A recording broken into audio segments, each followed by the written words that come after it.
don't say no dumb shit like you got a gun with you and put me on this plane, because then you're gonna get arrested.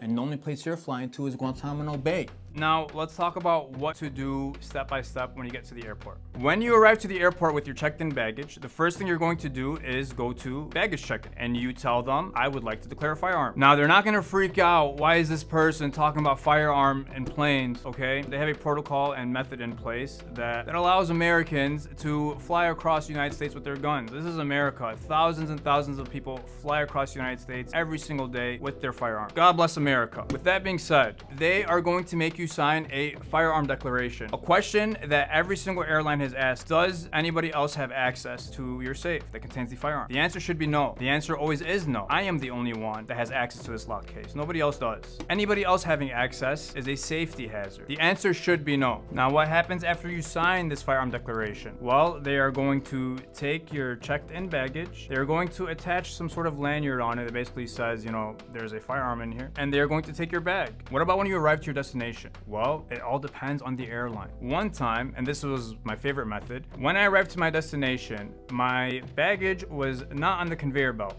with everybody else's bags, okay? Which to me, I like that because there's a weapon in my checked-in bag.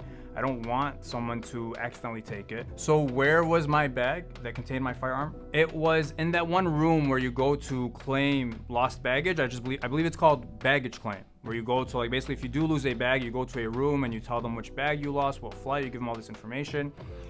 It was in that room, and it was just sitting on the side right next to one of the airport workers. I like that method a lot. I went in that room and I told them that I checked in a bag and declared a firearm, and they just asked to see my ID, and I showed them my ID, and then they gave me the baggage. Okay. This other time, and I thought this was interesting because this was when I traveled to San Francisco. So it was funny because I went all around the airport and it was just on the conveyor belt the whole time. Overall, it's a very straightforward process. It's very simple.